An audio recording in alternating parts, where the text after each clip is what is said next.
Saudara-saudari yang terkasih, setelah Yesus menampakkan diri di muka umum dan mulai pewartaannya setelah pembaptisannya, kita tahu Yesus lalu juga memanggil para muridnya. Termasuk dalam peristiwa Yesus memanggil Lewi, pemungut cukai, ikutlah aku.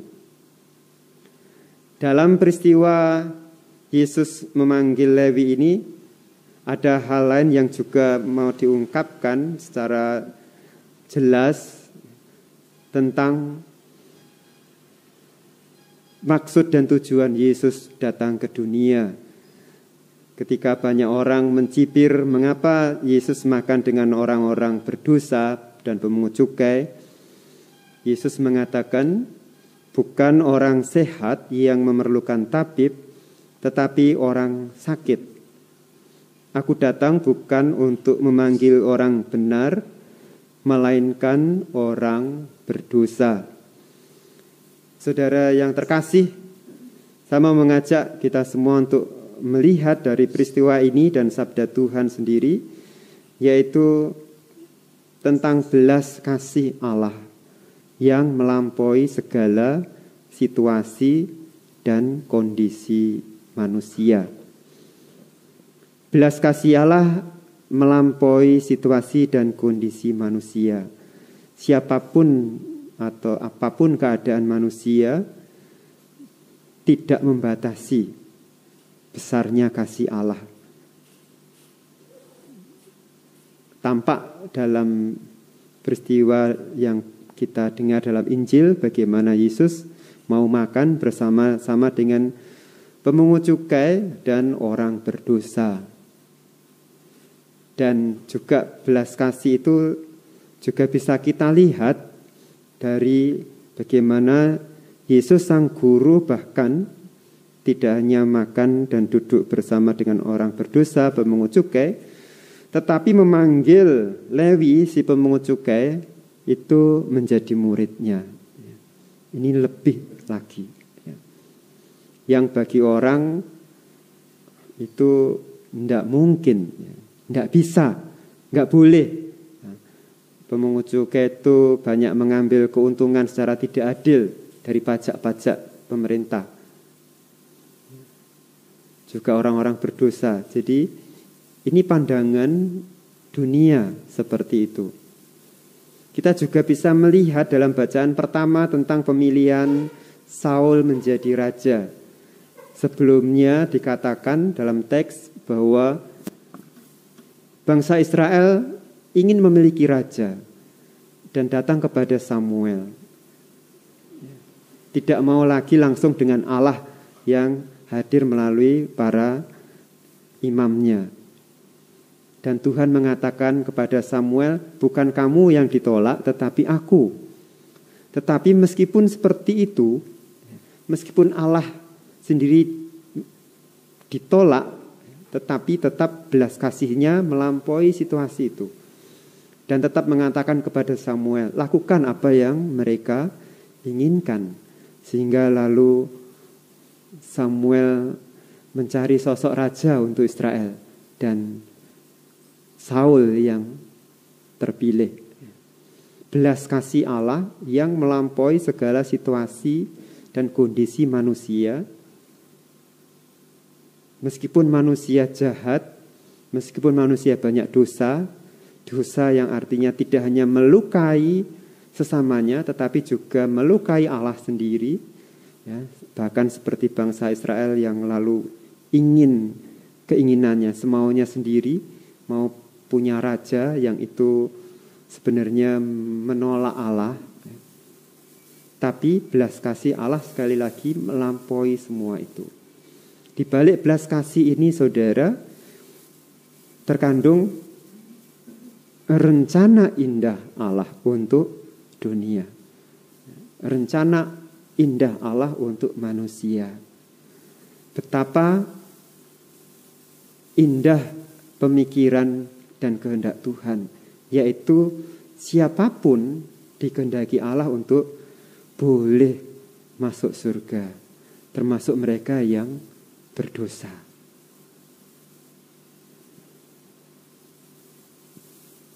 Melihat ini kita diajak sebagai murid Tuhan pertama-tama untuk merendahkan diri di hadapan Tuhan. Kita bukan apa-apa di hadapan Tuhan.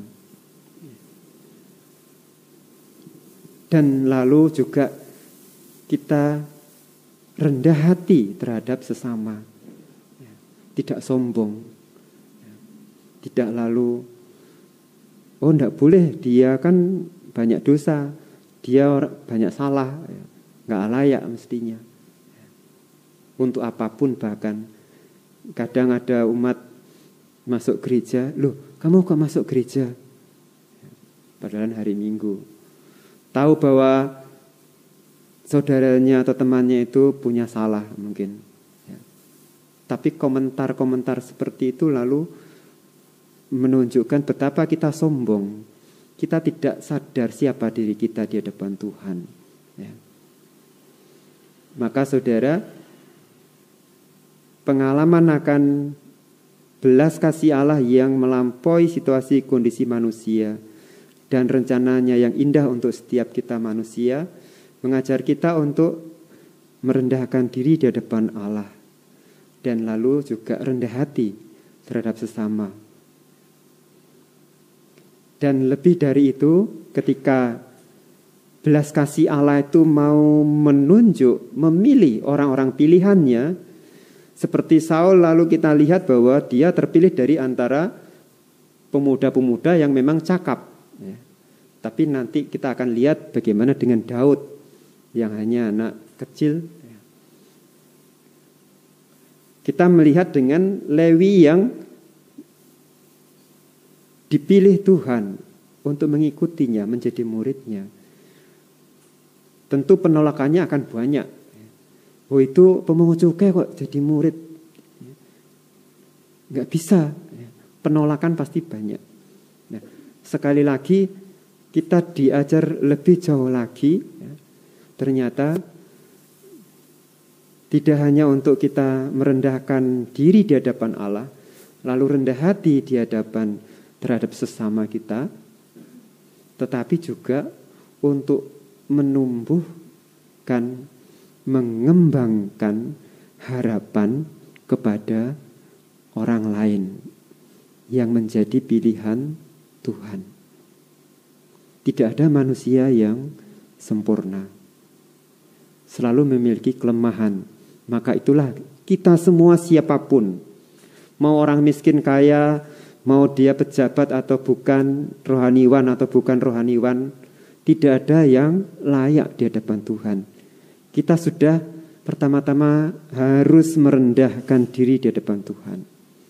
Dan yang kedua, tidak menyombongkan diri di hadapan sesama. Dan yang ketiga, saudara, sekali lagi, lalu menumbuhkan dan mengembangkan harapan kepada orang lain. Yang mungkin menurut kita, dia itu tidak layak, dia itu lemah, dia itu punya kesalahan. Tuhan memberi kesempatan kepada Lewi pemungut cukai, dipilihnya untuk menjadi muridnya. Dan kita tahu para rasul, Petrus hanya nelayan yang kasar, suka marah-marah.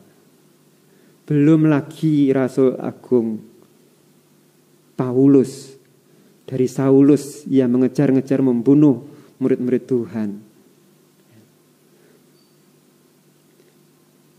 Ada pepatah mengatakan, selalu ada kesempatan kedua untuk setiap orang. Tapi bagi Tuhan tidak hanya kesempatan kedua, bahkan ketiga, keempat, kelima, sampai selamanya Tuhan menantikan kita menjadi baik. Inilah karya indah Tuhan dalam memilih orang-orang pilihannya, tetap memiliki rencana baik, bahwa orang-orang yang dipilihnya, bahkan yang lemah, yang punya mungkin cacat dan kelemahan dan sebagainya, Tuhan selalu percaya bahwa ada saatnya dia akan menjadi baik. Tidak hanya layak untuk masuk surga, tetapi juga layak untuk membawa sesamanya kepada kerajaan surga. Itulah Lewi, pemungut cukai. yang dipanggil, ikutlah aku dan menjadi murid Tuhan. Bersama Tuhan Yesus sendiri kita belajar dan memohon rahmat Tuhan. Sekali lagi, satu, untuk merendahkan diri selalu di hadapan Tuhan. Dua, untuk rendah hati kepada sesama, tidak menyombongkan diri dan menganggap yang lain, apalagi mereka yang lemah, bersalah, itu tidak layak. Dan yang ketiga, untuk menumbuhkan, mengembangkan harapan pada setiap orang, bahwa setiap orang bisa berubah, setiap orang bisa menjadi lebih baik. Ya. Semoga kita semakin menjadi murid-murid Tuhan yang penuh kasih, penuh harapan, dan selalu baik kepada semua orang. Tuhan memberkati. Amin.